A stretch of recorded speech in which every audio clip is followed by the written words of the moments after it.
been a little while since we've done a budget razor build on this channel. So today we're going to be revamping an MX650 that I put together almost 2 years ago.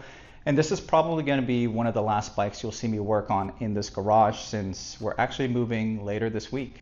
This bike is currently running on a Weber MY1020 motor, Kelly KVD controller which has been tuned by Electro & Co, and a 52 volt 20 amp hour lithium battery pack, which is now completely dead because this bike sat around for a year fully uncharged, but we're going to be replacing that.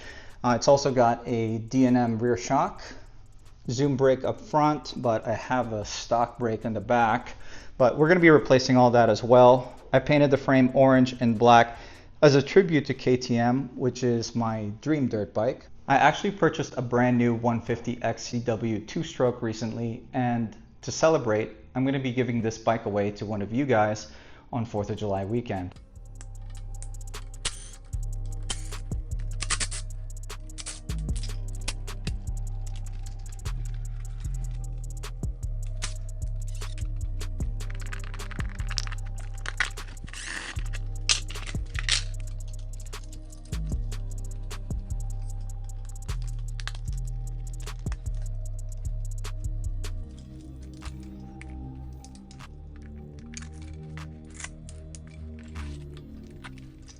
I wasn't really a big fan of how I had the controller just sitting on top of the battery like that. I'm definitely going to be redoing this and fixing some mistakes. You definitely don't want any heat from the controller to be touching the battery. So I'm actually going to relocate the Kelly controller to be mounted directly below the frame. I'm probably going to be reusing a far driver mount that I had from a previous project and modifying it to work with the Kelly controller.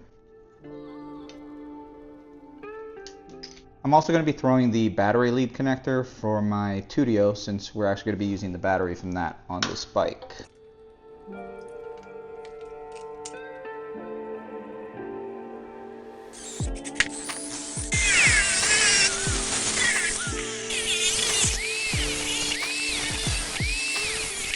Here's a closer look at how I trimmed it. I pretty much just cut the ends off since we're no longer using this for a far driver, and then I notched the edges to line up with the holes on the KVD controller.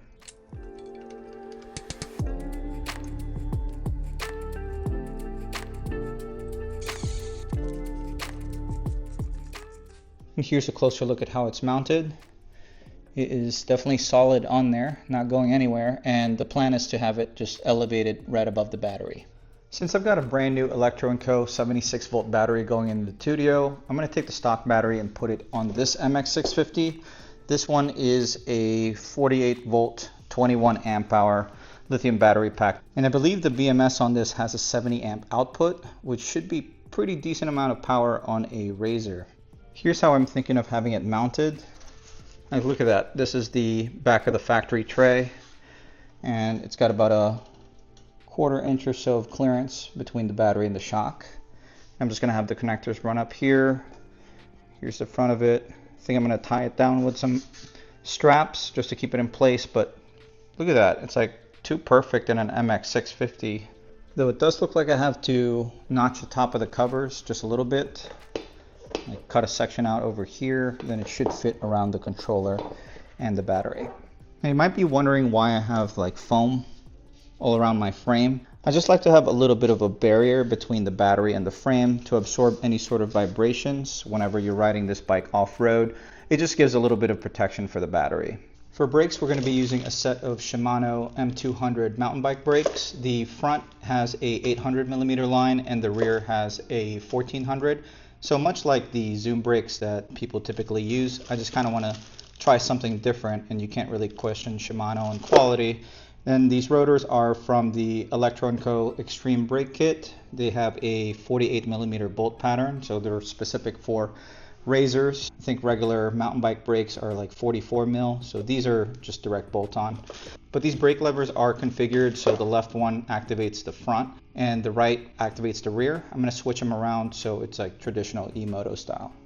I'm also going to be switching out the factory 25H rear sprocket. Then we're going to be throwing on a T8F sprocket and chain combo just to have something beefier on there. Though I haven't experimented with this gear ratio before, so we'll see how it rides.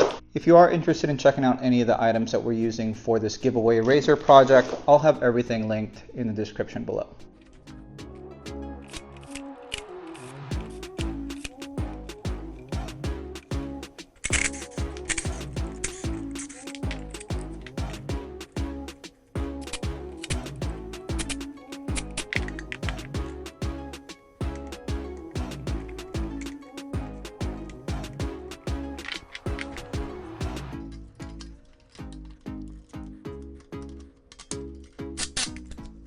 Next, we're going to be switching out the 25H sprocket on the motor and this dinky little stock chain for the beefier T8F chain, along with an 11-tooth front T8F sprocket. To remove the original sprocket from MY1020 style motors, or like the original motor, you have to remove this 12mm nut, then hold the motor shaft down with a 10mm. Just keep in mind that the nut for the sprocket is reverse thread, so you have to turn it clockwise to loosen it.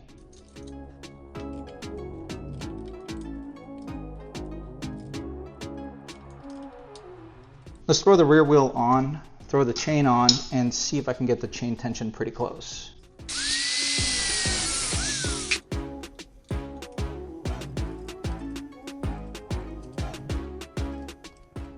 Actually, I have no idea if the stock tensioner works with the T8F chain, but it seems like it would.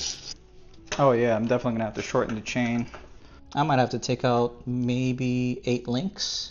Just using a standard chain breaking tool to shorten the chain. Yeah, I just confirmed there's no master link, so we're just gonna have to break it.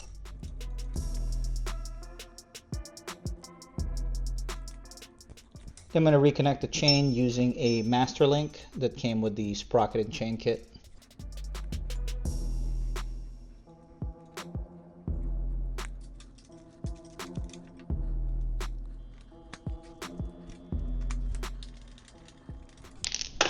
All right, that is perfect.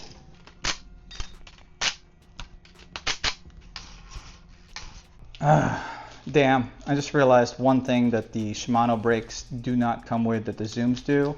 And that is brake caliper brackets to mount the calipers onto the razor. So we're probably gonna have to put this project on pause just for a few days till we'll get more parts in. Actually, you know what? There's still a lot to do, so let's keep rolling. Let's at least get the body and all the plastics back on. I'm going to be showing you guys how to fit a Honda CRF 50 style plastic set on a Razor MX650. This is a stock seat that I reupholstered just with some marine vinyl. I think it looks pretty clean. These plastics should be relatively bolt-on. I just have to hollow out some holes and do some trimming, so let's get to it.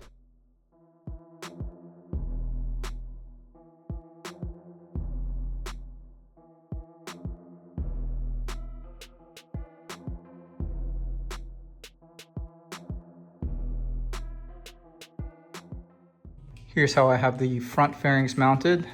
So you can see it fits nice and tight all around the seat. It's barely any gaps. It's almost like it was direct bolt on. I didn't have to modify the plastics. Just the 4 screws to mount it under the seat. And then for the tank, I made some brackets previously. It's just an aluminum bar with 2 holes drilled just to keep it secured. About 1/2 inch away from the plastic tank is where it likes to sit. And then just put some long bolts and nuts through the mounting points up top, and use some plastic spacers in place to get the plastics to sit just right.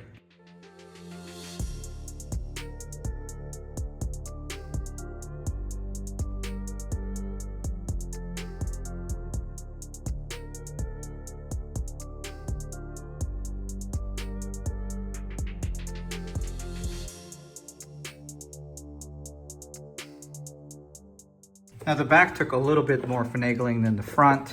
The front mounting points had to be re-drilled to match the seat. And then I had to cut the tabs off for the rear mounting points because there was none, and it just makes contact with the seat. So I just chopped off a little less than 1 inch on both sides and drilled a hole to mount it onto the seat. And then for the rear fender, I had to re-drill the hole like 1/4 inch back, cut these tabs off and flatten the top mounting point. But I mean, that's pretty much it. Fits pretty good overall. I think this portion just hangs a little bit low, but you don't see any other gaps between the seat.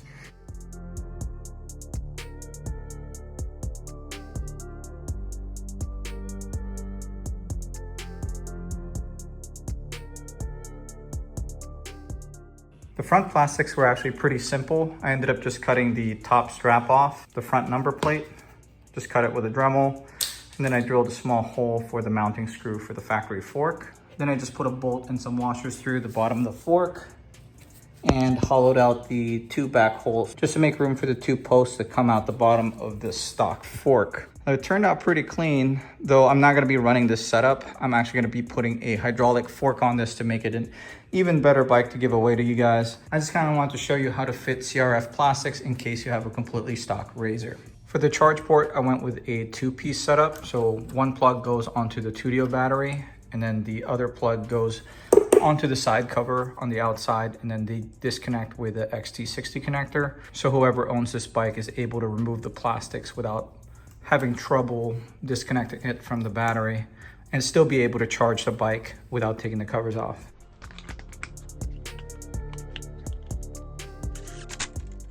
And this bike is definitely starting to come together, but please let me know if there's anything else you'd like to see on this bike before the 4th of July giveaway.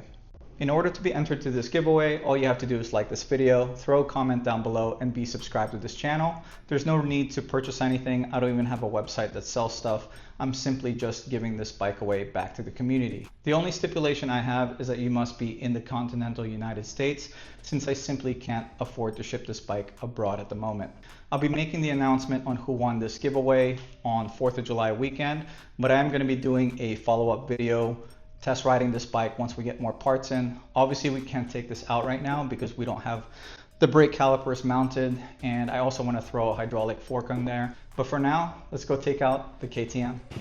So this is actually the first time I'm seeing my brand new KTM 150 XCW since I got it about a month ago. It's been stored at my buddy Rob's house in his garage since I've had very limited space.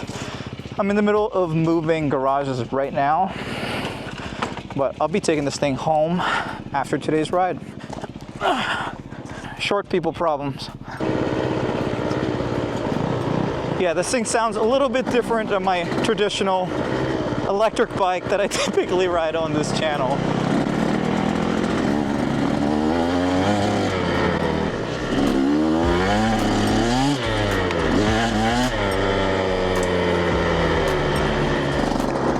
It's nice to have a big bike between my legs though, like I can hug it.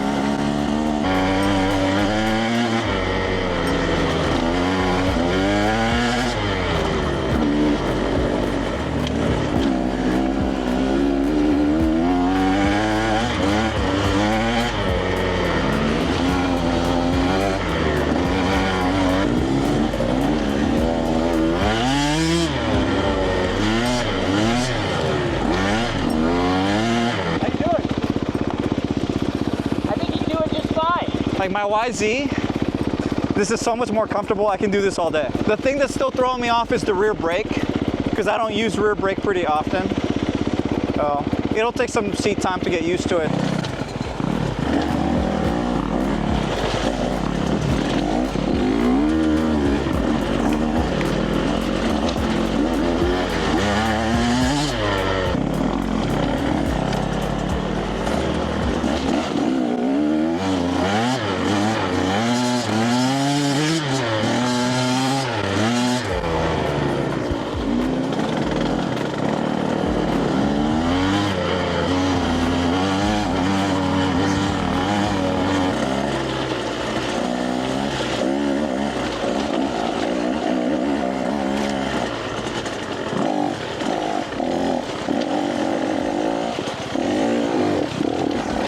So this is a 2021 KTM 250 XCW? Oh, so we essentially have the same series bike. Man, I forget how sensitive the brakes are on this thing. The Brembos on this are like miles ahead of what's on my Yamaha. Yeah, but he wants like an actual track with some turns. An actual track with some turns. I just don't know, so. You want Rob to lead?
Not gonna lie, I'm starting to fall in love with the sound of my bike.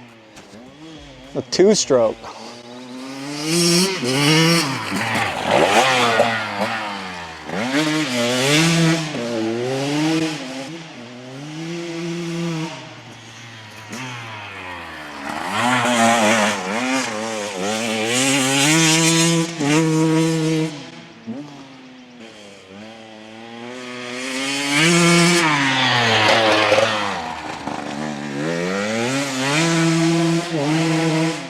Dude, this thing's a blast. Yeah? Oh my.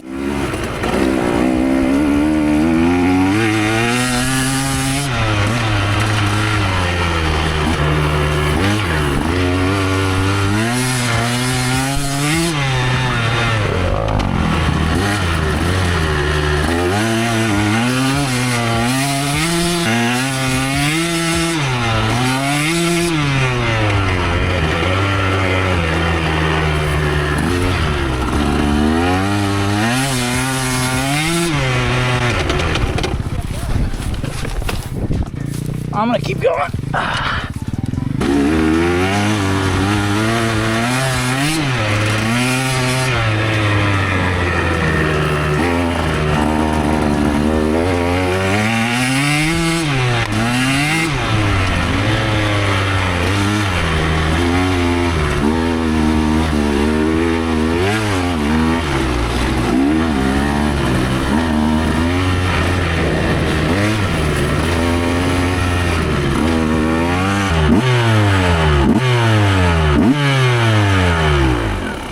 Freaking love that.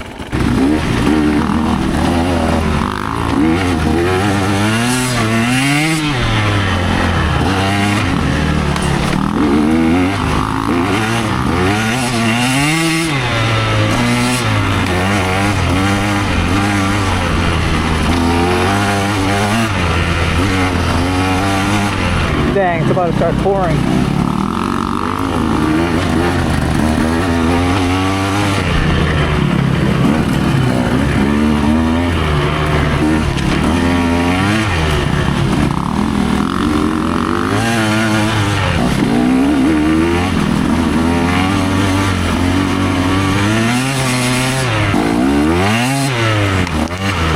Damn, it just started pouring.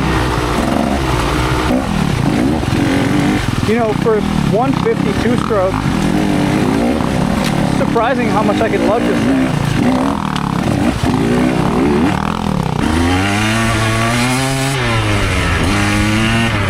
Rob being greedy again, as always.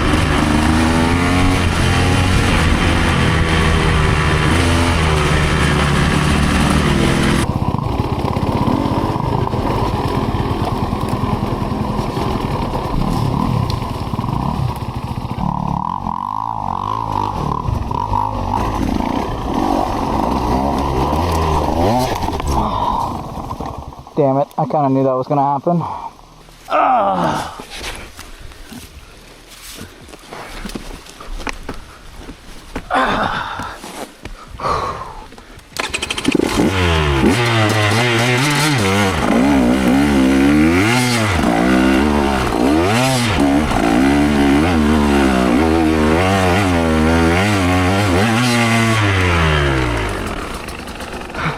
That was good until you hit the same route I hit.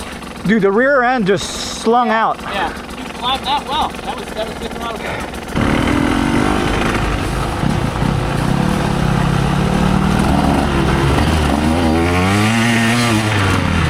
Yeah, I think it's time to head back.